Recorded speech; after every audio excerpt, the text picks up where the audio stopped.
Everyone, welcome to Chetan Bharat learning. कल की class में हम लोगों ने मई 2021 का पार्ट 2 ख़त्म किया था, जिसमें हम लोगों ने करंट अफेयर्स के बारे में देखा था कि भाई क्या क्या इंपॉर्टेंस के करंट अफेयर्स थे जो पेपर में आ सकते थे। आज हम इस वीडियो में करेंगे मई 2021 के करंट अफेयर्स थ्रू MCQs। जो मल्टीपल चॉइस क्वेश्चंस हैं उनके हिसाब से हम देखेंगे कि जो टॉपिक हम लोगों ने किए हैं मई मंथ में वो किस तरीके से क्वेश्चंस बन के आपके पेपर में आ सकते हैं, है ना। जो भी इसमें हम लोगों ने क्वेश्चंस डिस्कस किए हैं या तो वो आपकी रिवीजन होगी पिछले वाले करंट अफेयर्स की, या फिर अगर कोई चीज़ मिसिंग हो गई थी आज हम करंट अफेयर्स डिस्कस कर रहे थे तो यहाँ पर वो कवर हो जाएगी। तो इसी तरीके से आपकी रिवीजन प्लस जो भी चीज़ें रह गई थी उनकी दोबारा से डेवलपमेंट्स या फिर अंडरस्टैंडिंग्स वो सारी यहाँ पर क्लियर हो जाएंगे। करें फिर शुरू। फर्स्ट क्वेश्चन करेंगे हमारा, which of the following states और UTs have completed 100% tap water connection in rural areas under the Jal Jeevan mission. Question आपको समझ आ गया है कि भाई जल जीवन मिशन के अंडर कौन कौन से स्टेट्स या यूटीज ने रूरल एरियाज में 100% टैप वाटर कनेक्शन को अचीव कर लिया है। ऑप्शन है आपके पुडुचेरी, अंडमान एंड निकोबार, तेलंगाना, सिक्किम, आंध्र प्रदेश, गोवा। ये क्वेश्चन ऐसा है अगर आपको डिटेल नहीं पता है तब आप इसको नहीं टैकल कर सकते। आप इसमें तुक्का भी नहीं मार सकते कि भाई ऐसे फ्लूक कर दिया। सिंपल अगर आपको चीज़ पता है कि भाई वो कौन कौन से स्टेट्स या यूटीज हैं जिन्होंने ये टारगेट अचीव कर लिया है तभी आप ये टैकल कर पाएंगे क्वेश्चन, अदरवाइज नो।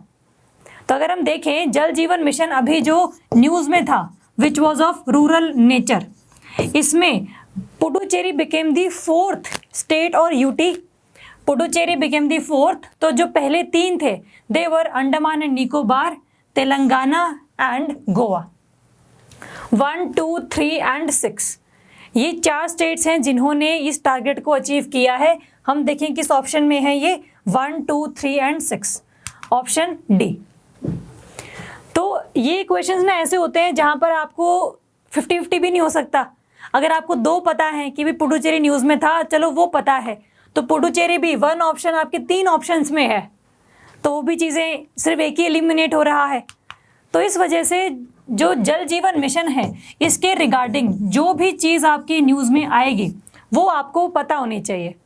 अगर हम इसका क्रक्स निकालें जल जीवन मिशन का तो that is under ministry of जल शक्ति, और इसका टारगेट ये है कि भाई हमें 2024 तक जितने भी हमारे स्टेट्स में एरियाज हैं वहाँ पर हमें पर पर्सन 55 लीटर्स वाटर पर पर्सन पर डे हमें इन्हें प्रोवाइड करवाना है थ्रू टैप। ये नहीं कि भाई बाहर से भर के लेकर आ रहे हैं मटकों में या बाल्टियों में, वैसा नहीं। जो टैप वाटर कनेक्शंस हैं वो हर घर में होना चाहिए। इसका एक और नाम भी आप फेमस याद कर सकते हैं, नल से जल। तो ये टारगेट है बेसिकली। तो ये ना हमेशा आपको ध्यान रखना है।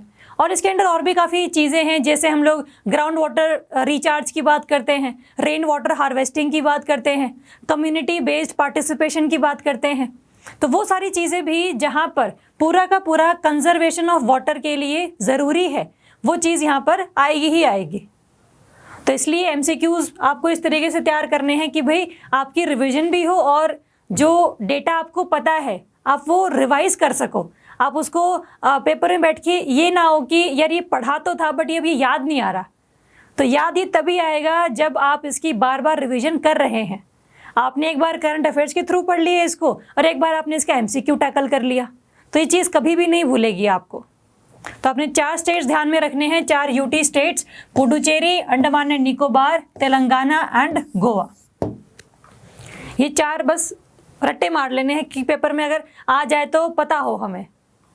चलो नेक्स्ट क्वेश्चन करेंगे, consider the following statements regarding world press freedom day.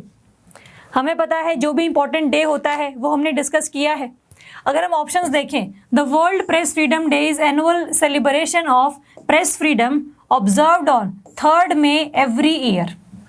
यहाँ पर 2 झोल हो सकते हैं कि भाई या तो ये डेट गलत दी हो या फिर ये एवरी ईयर गलत दिया हो। क्या पता है 2 साल में एक बार मनाते हो, क्या पता ये 3 साल में एक बार मनाते हो। तो ये अभी तक हमें देखा कि 2 चीज़ें इसमें गड़बड़ हो सकती है। Second option, the theme of world press freedom day is information as a public good. Correct option बताना है only 1, only 2, both and neither. तो अगर हम देखें ये वर्ल्ड प्रेस फ्रीडम डे हम लोगों ने डिस्कस भी किया था, तो ये इम्पोर्टेंट है, इसीलिए इसके दोनों ही स्टेटमेंट्स हैं, those are correct. Option is सी।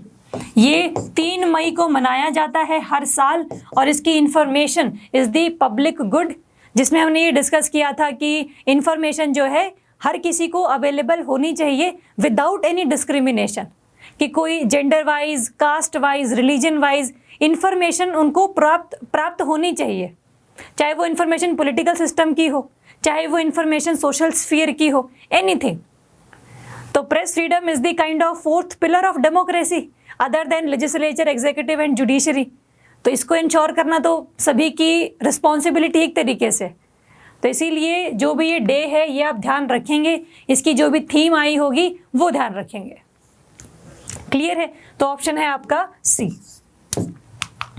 चलो नेक्स्ट क्वेश्चन करेंगे।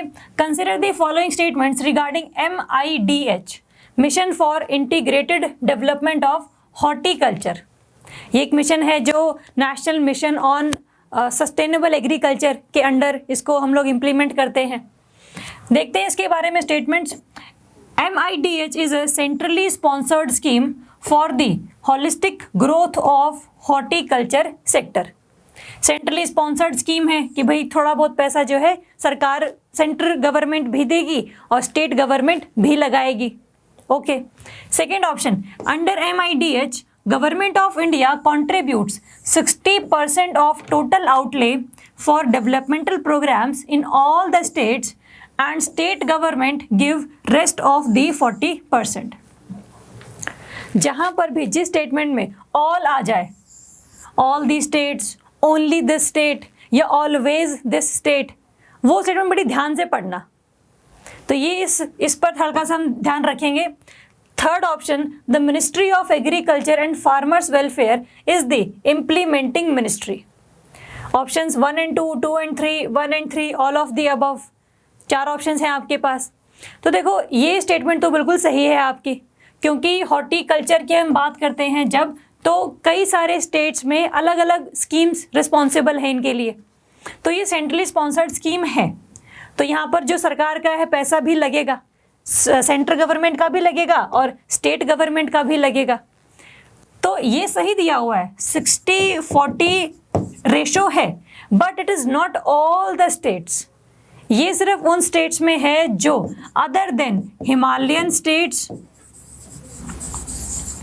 प्लस नॉर्थ ईस्टर्न स्टेट्स, वहाँ पर है ये 90:10, और जो बाकी स्टेट्स बचे हैं other than Himalayan and north eastern states, यहाँ पर रेशो है आपकी 60-40। तो इसीलिए ऑल द स्टेट्स जो स्टेटमेंट है वो गलत हो गई। तो सेकेंड स्टेटमेंट इज रॉन्ग। अगर हम देखें इस वाले में तो ये ऑप्शन गया, ये ऑप्शन गया, all of the above option गया, सिर्फ सी ऑप्शन बच गया 1 and 3। तो इसका मतलब जो इम्प्लीमेंटिंग मिनिस्ट्री है that is ministry of agriculture and farmer welfare. Clear है? तो ऑप्शन इज सी 1 and 3। इसको ठीक कर लेंगे, यहाँ पर ऑप्शन सी लिखेंगे थर्ड क्वेश्चन को। C is the correct answer. चलो नेक्स्ट लिखेंगे।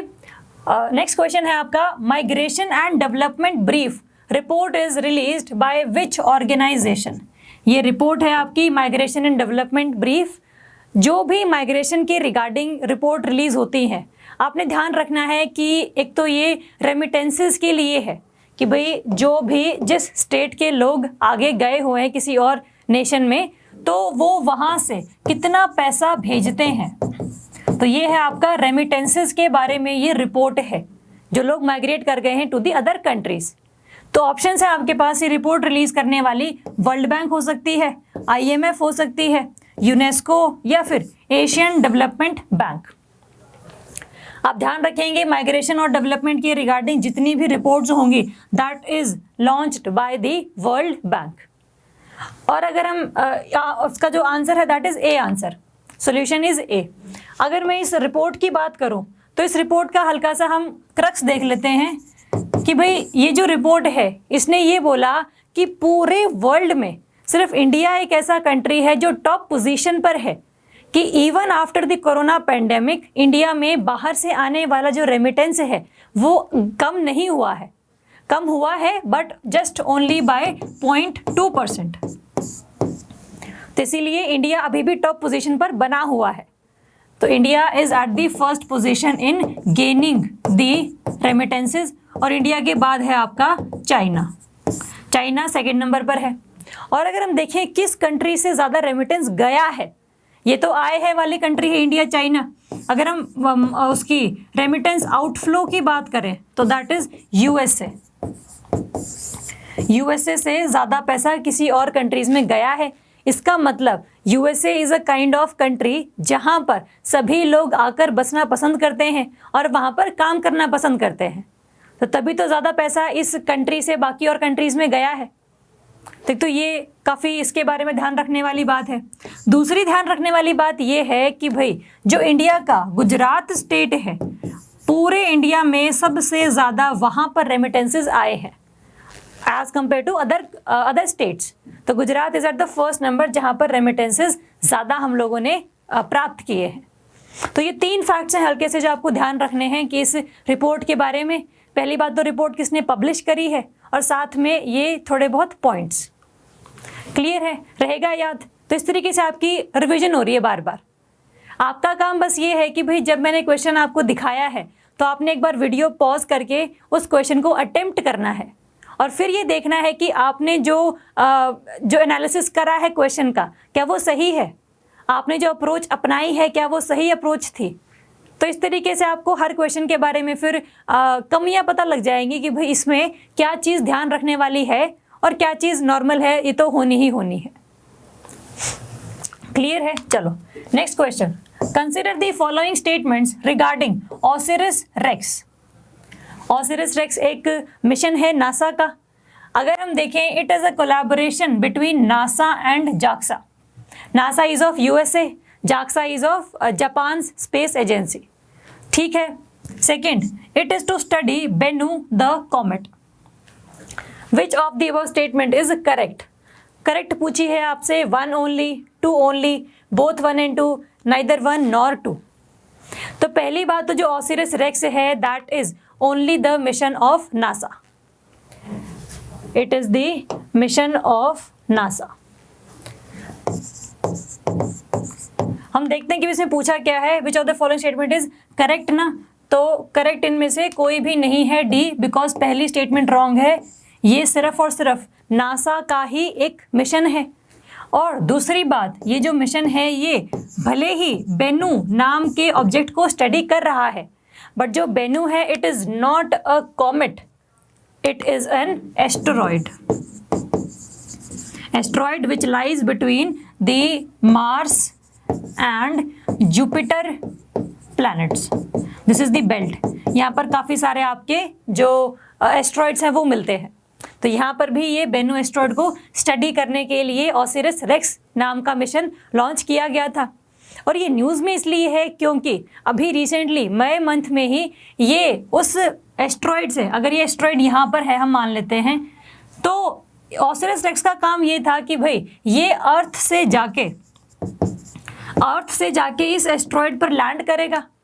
इसके एक रोबोटिक आर्म है जो वहाँ की जो सॉइल है उसको इकट्ठा करेगी, सैंपल्स लेकर आएगी और दोबारा से ये धरती पर आएगा जहाँ पर हम इस सॉइल को स्टडी करेंगे।